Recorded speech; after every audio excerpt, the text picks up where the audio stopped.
కనుమ అంటే మన జీవితానికి ఆధారమైన పశువులకు గౌరవం తెలిపే రోజు. ప్రకృతి, రైతు, పశువు మూకుడిన పవిత్ర పండుగ ఇది. వ్యవసాయం లేకుండా జీవితం లేదు.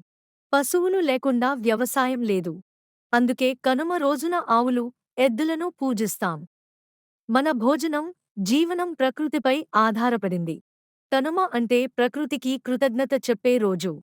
కనుమ రోజు ఉదయాన్నే స్నానం చేసి ఇల్లు, ఆవరణ శుభ్రం చేయాలి. ఆవులు, ఎద్దులను స్నానం చేయించి పూలు, గజ్జలతో అలంకరించి హారతి ఇవ్వాలి. కనుమ భోజనం తయారు చేసి కుటుంబంతో కలిసి భుజించాలి.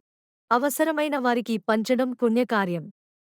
ఈ రోజున పశువులను దూషించడం లేదా హింసించడం అశుభంగా భావిస్తారు. కనుమ రోజు గొడవలు, చెడు మాటలు దూరంగా ఉంచాలి. మద్యపానం, వృధా ఖర్చులు తప్పక నివారించాలి. కనుమ అంటే కృతజ్ఞత, గౌరవం, సంరక్షణ. ఈ నియమాలు పాటిస్తే ప్రకృతి ఆశీర్వాదం మన జీవితంలో నిలుస్తుంది. కనుమ శుభాకాంక్షలు.